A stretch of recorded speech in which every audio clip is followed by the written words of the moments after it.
I want to first of all thank everybody who is joining us today. I know a lot of us are working from home, so it is very convenient to do this online. And there are many people in Southeast Asia.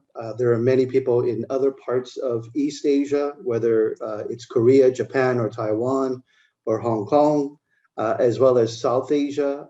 We have a lot of people from India and Pakistan and Bangladesh on the call today, as well as the Middle East, and quite a few folks here from Saudi Arabia, as well as the UAE. So welcome all. I'm going to try and get us back on track because we're running a little bit late on the program. So the one thing I want to say is all of these slides will be provided to you because you registered for this event. So you can go back and review them in more detail at your own leisure at a later stage. With that, next slide. This is just a brief background about myself. I'll spend a few seconds. I'm Vietnamese American. I grew up in the US on the West Coast in San Francisco and then later Seattle. My original background has been in finance, but over the years, I've been becoming more and more focused on franchising. In fact, we started this company nearly 15 years ago in franchising. And how I got involved in franchising was I was one of the people who helped bring in America's first hamburger chain, Carl's Jr., to Vietnam. So in those days, there was no McDonald's, there was no Burger King.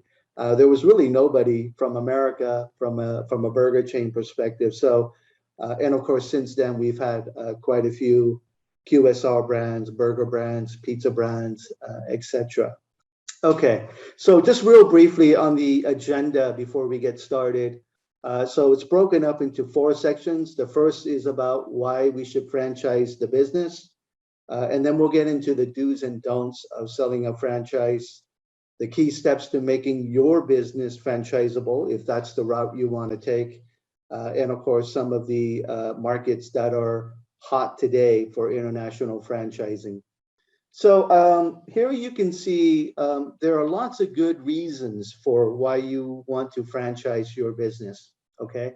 Now, I won't go into each line item, but you can see here there are plenty of advantages in terms of franchising your business.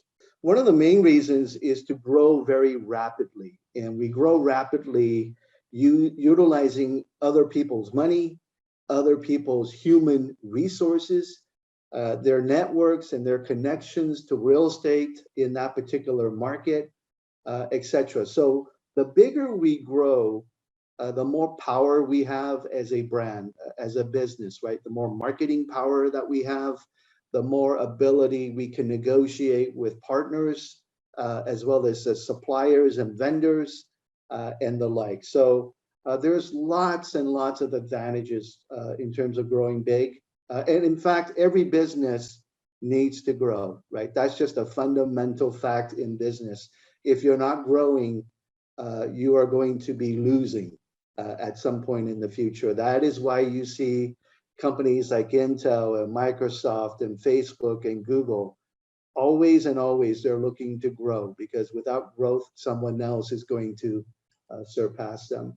Now with franchising, one of the key things that you will get is incremental revenues, supplemental revenues that you wouldn't have if you did not franchise the business, right? So in addition to faster growth, you get additional revenue streams. Now, typically in franchising, we talk about franchise fees, we talk about royalties, there may be some marketing funds, there may be some supply chain fees that you can supply certain materials or equipment or both to your franchisees. So it's all set up a little bit differently depending on your franchise, your business, and the segment, right? And of course, again, it's all about scalability and growing to make sure that you get the economies of scale that you have. You can imagine a McDonald's franchise, for example, where they're in, nearly 100 countries. The way they order beef patties is going to be very, very different than Sean's hamburger when we order hamburger patties. Now, there are some disadvantages. Obviously, when we franchise the business, franchisees are entrepreneurs, and entrepreneurs generally do not want to follow others, right? And so we want to make sure that we find franchisees that are very entrepreneurial, but at the same time are not going to do everything from scratch. We have a franchise system. It is profitable. It is successful. We need to continue to improve upon it, and franchisees can help with that process. But we don't want them to, create new products and services that are not part of the franchise system. Let's put it this way: McDonald's is not looking for a franchisee that's going to teach them how to make a hamburger, right? And so, again, we want the entrepreneurial spirit, but at the same time, we want to make sure that the franchisees are willing to listen to what has kept the business successful, not only in its own market, but also internationally as well. And again, there are some other risks like, sharing of confidential information, sharing of IP. But again, a lot of these issues go away if you select the right franchise partner to begin with. So now we get into the meat of the do's and don'ts of selling a franchise. And here you can see we have 5 items. Now, can we put 10 items on here? Of course we can. Can we put 100? Of course we can. But obviously, time is limited, and we don't want to bore you to sleep. So we've chosen what we think are the top 5 most asked questions, as well as the 5 most important things to consider, when you want to sell a franchise, specifically in Asia. Okay. And the first one is about, making sure that your franchise terms and conditions are competitive. Now, as Robert mentioned earlier, we represent many different brands, whether it's from the US, whether it's from Europe, whether it's within Asia. In Asia, we speak of in broader terms, right? That could be, Asia Pacific, Southeast Asia, to South Asia, to the Middle East, again, a very broad, to Australasia, so a very broad mix of a territory. And really, when you consider franchise terms and conditions, things like franchise fees and royalties and marketing funds and license terms, etc., you want to make sure it's competitive with not only the brands that you are competing in your market, but also all of the other international brands that want to enter your market, right? So whether they're domestic brands that want to compete with you, to regional brands within your region, to truly international brands, where they're coming from Australia, they're coming from the US or Canada, or from France, or Sweden in that, in that respect. So you want to make sure you are competitive, right? And a lot of times what we find is when franchisors come to us, or businesses that come to us, they compare their terms to specifically their local competitors. And a lot of times that's probably not the correct way to set franchise terms and conditions. Now, there are many other factors to setting the correct franchise terms and conditions that we will get to a little bit later. Now, another thing about selling a franchise in Asia is you want to make sure that your business, your franchise business, respects cultural norms, right? We think of Asia as one big region that is, very homogenous, but in fact it is not, right? Even within Southeast Asia, it is not a homogenous market. Even in places like Vietnam, people in Ho Chi Minh City are quite different than people in Hanoi, and et cetera. Their diets are different. Their attitude towards, franchising and business and entrepreneurial, ventures are different. So just, you want to make sure that you understand these cultural norms, right? So when McDonald's goes into India, they know that India has a very large population that is vegetarian. So you want to make sure you have vegetarian menu items, for example, right? If they go into Pakistan, or they are in Pakistan, and they're in other Muslim markets where they need to also be very sensitive to, things like pork and making sure that they're halal certified, etc. So there are lots and lots of examples of where we need to respect cultural norms, right? And that includes things like even like dining establishments, right? Maybe we need to separate out, men and women and children in certain cases, etc. So again, just depends on what those cultural norms are. Now, one of the things that always comes up when we talk about franchises in Asia specifically is that we find that rents are horrendously expensive, especially in the central business district, aka the CBD areas. And so this is true of Vietnam, it is true of Mumbai, it is true of Singapore, it is true of Seoul, Korea, right? And so when a brand comes into a market, whether it's retail or education or F&B or in automotive services or health and fitness, we want to make sure that we have a flexible format for franchisees to employ in their particular market, right? Just because obviously rents are very high, and with more flexible formats, we can squeeze them into the right location with the right format, targeting the right set of consumers, right? Robert mentioned earlier about Fire Fitness, right? With Fire being, very boutique, smaller centers.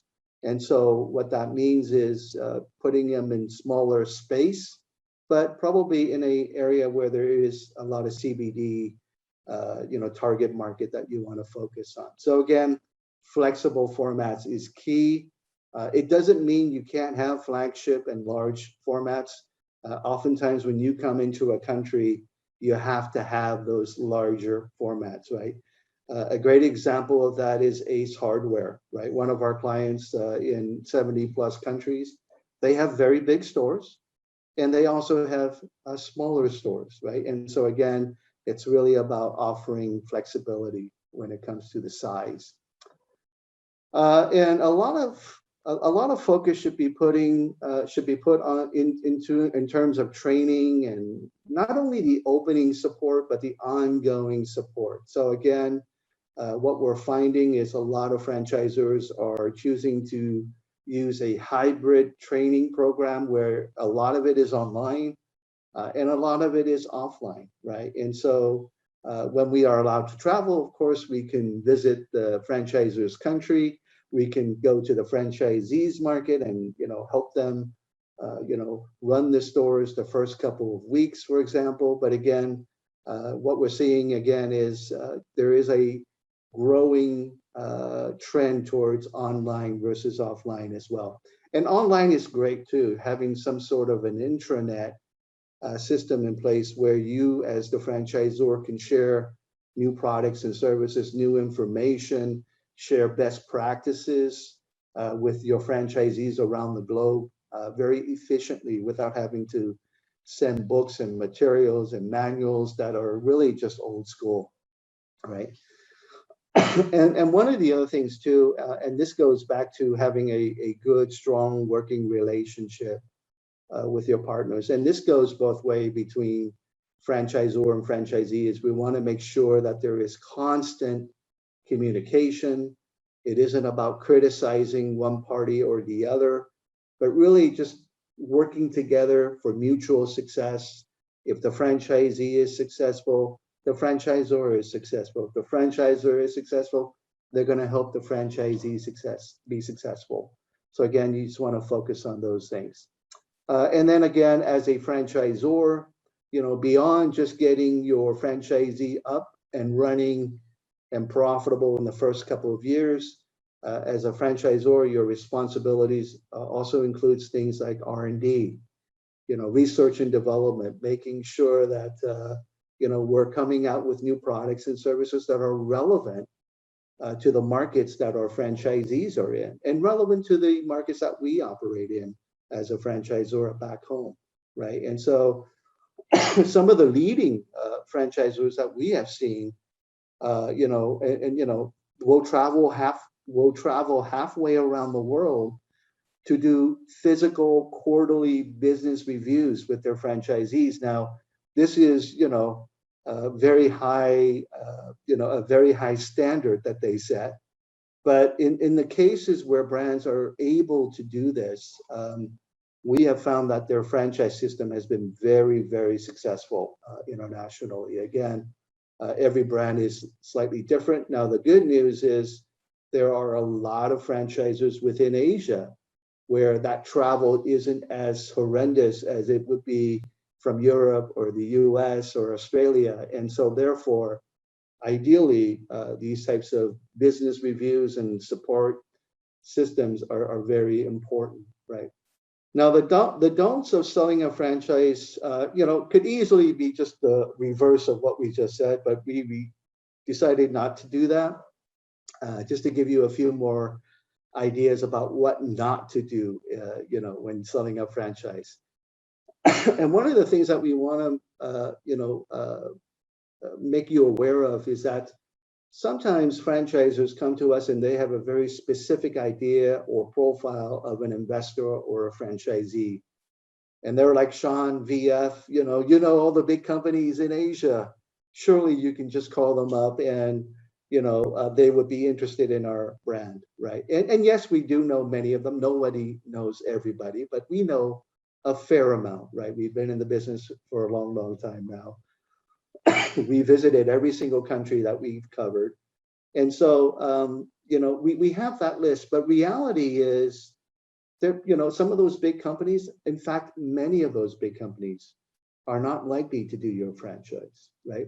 Because they probably have a large portfolio already of franchise businesses that they have to focus on. And they will grow at their own pace, right? And so, yes, we will present the opportunities to them. But at the same time, what you find is there are many, many, many more companies in other industries, in related industries, but not exactly in the same industry, that are very, very qualified. And they're very, very successful. And they've got very, very bright people with lots of financial backing that will be a great franchise partner. A good example of this is McDonald's and how they select franchisees, right? The misunderstanding is that to become a McDonald's franchisee, you need to have significant F&B experience. It's the exact opposite, right? They want you to have no F&B experience. They want you to be successful. They want you to be well capitalized. They want you to have a great team in place.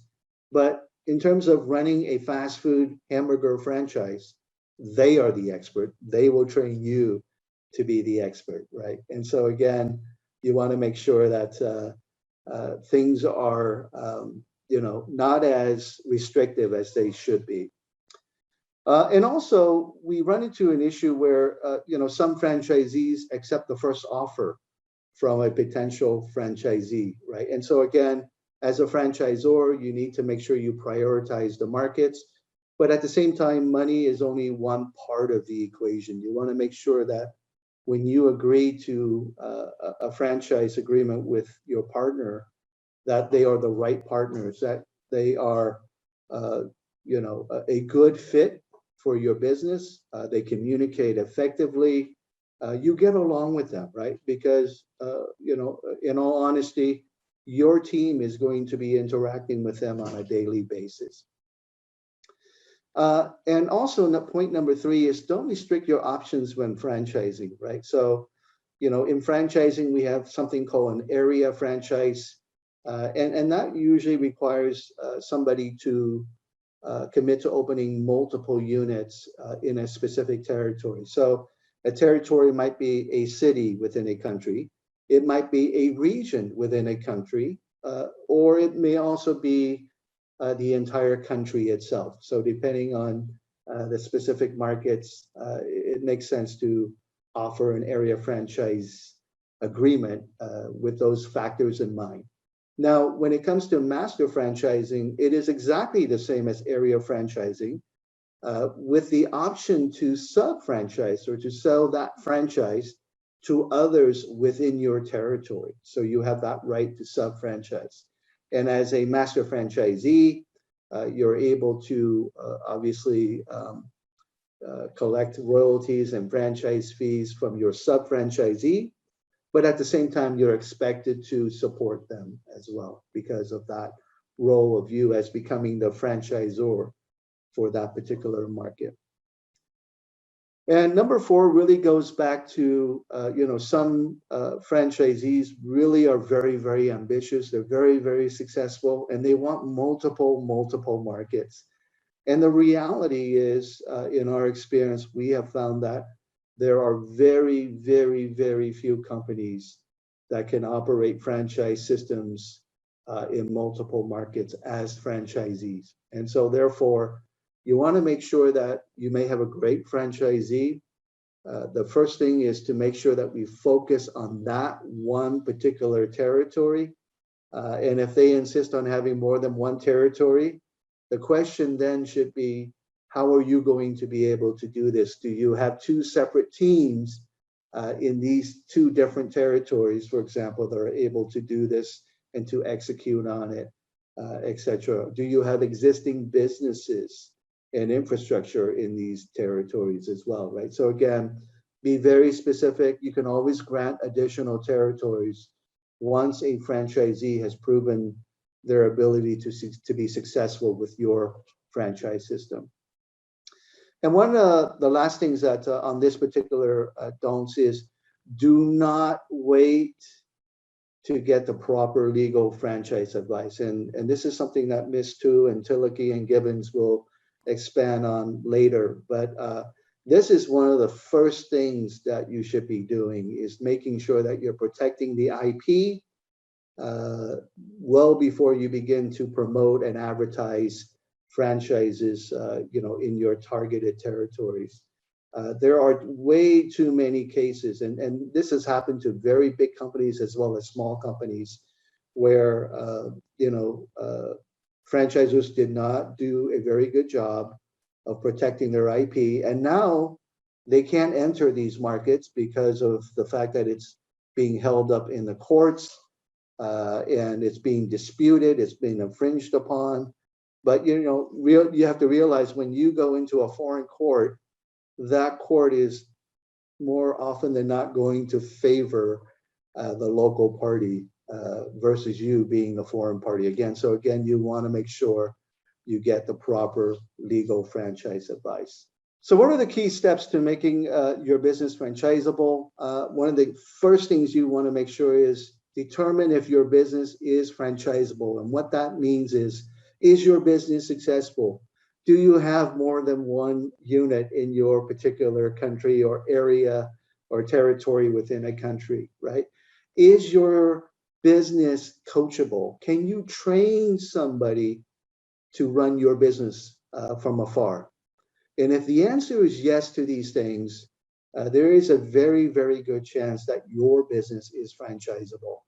We often think about franchising as, KFC and McDonald's, or the hotels like Sheraton or Marriott, but reality is almost every business can be a franchise, right? Even the Coca-Cola is a franchise licensing business, right? Again, it can be taught. If it can be taught, if it's a process that can be replicated in other markets, it absolutely can be franchisable. And then, of course, you want to make sure that whoever does your franchise in that particular territory, they are also able to make money. So we know that as a franchisor, we want to franchise to others to make money and to grow very quickly, right? But at the same time, we want to make sure that the franchisee will be successful and profitable in their own markets in a reasonable time period, right? Even after taking into account the investments they have to make, the franchise fees that they have to pay, the royalties that they have to pay, et cetera, right? There should be a good payback period for these franchisees, and the return on investment should be sufficient for them to want to move forward, because at the end of the day, it is an investment and it needs to provide an attractive return for them as investors. Now, a part of this whole process, of course, is you want to make sure you do a franchise health check. in order to be a successful franchisor, you need to have things like operations manuals, training manuals. You need to have franchise agreements in place. You need to already begin the process or have your IP protected in the markets that you want to enter into, etc. So again, uh, dot your I's, cross your T's, make sure you have those audits. If you can't do them yourselves, of course, you can outsource it to companies like ours that do it on a much more regular basis. Number four, prepare a franchise sales and marketing plan. This is where the what, where, how, why, and when needs to be put on paper, right? And too often we think of franchise sales and marketing is going to a franchise show and exhibiting. Well, that's one component of probably 100 items that you should have in your franchise sales and marketing plan, right? Some people think it's just a matter of putting ads on Facebook or putting your franchise information on some franchise portal. Again, this is just one of a few things that you need to be sure that you are implementing, right? So it's actually a lot more detailed. We're running out of time, so I don't want to spend too much on this, but of course, this is where we specialize, and we can certainly share some more information with you on a one-on-one call if you're interested. And then, of course, not only is writing the business plan important, you got to make sure that you are able to execute on them as well, right? And so again, make sure that you have the team in place, an experienced team in franchise sales, in franchise marketing, and really walking prospects through the funnel, the sales funnel, to make sure that at the end of the day, we have some really good leads, some really good discussions with potential franchisees. So what markets are hot for international franchising? This is a very busy slide, so I'm not going to go through every single market, but you can see here, Southeast Asia is very, very active when it comes to franchising. The biggest market, of course, is Indonesia. And I would say probably the next most attractive market are markets like the Philippines, Thailand, and Vietnam. Singapore and Malaysia kind of go together. So you find somebody who wants to develop it for Singapore, they certainly have capabilities to develop in Malaysia and vice versa as well. In fact, what we have found is many companies that choose to go into markets like Malaysia and Singapore, often if they are successful in those markets, want to take it to mainland China as well. So that's always a good area. China, of course, is huge. India, of course, is huge. But like any huge market, there are complications. There are franchising laws in both countries. And so again, you want to proceed with caution. The opportunity is huge, but at the same time, the risks are also higher than some of these other markets. What we have found is that when franchisors come to Asia, they often try smaller markets first to make sure that they can succeed in those markets before they tackle the more complicated markets, right? The more complicated markets like Korea and Japan, etc. What we're also seeing is markets like Pakistan and Bangladesh are quite interested in franchising. And they really are some of the major final frontiers in franchising, at this stage. And very, very hungry. We get a lot of inquiries for franchising from the South Asia region, as well as many other parts of Asia. And of course, you cannot forget about the Middle East, specifically countries like Saudi Arabia and of course the UAE. Very, very smaller populations, but very, very big potential in franchising. In fact, very successful franchising market in those countries. Okay, so this will be the final slide before I hand it over to Ms. Tu. Again, in order to be successful when franchising anywhere, not just in Asia, you got to make sure you have the right franchisee as a partner, right? That's the most important thing. And that right franchisee doesn't have to be a multinational company. It doesn't have to be a conglomerate. They just need to have the right people, the right mindset, the right attitude, and are able to work with you as the franchisor to become mutually successful, right? You also, if you're new to franchising, you may want to get yourself ready to franchise, but then also focus on your domestic market first, because hopefully your business is most adaptable, right? It's proven already in your market, so it should be able to expand to many parts of your market, etc. Now, there are exceptions to this, where, if you're a Thai brand, you may not want to expand in Thailand. You may want to bring Thai food to the rest of the world, right? Or you may want to bring Indian food to the rest of the world, or you may want to bring Chinese food to the rest of the world, right? And there's more opportunities when you do that. And again, when you do go international, focus on your region first, if possible, and then expand further and further away. And of course, there are many reasons for this.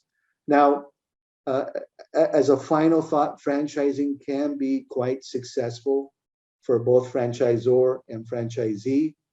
But again, it's not an easy business. Nothing is. In almost every industry, it's very, very competitive. But keep in mind, competition is a good thing. Competition means there are consumers for your products and services, right?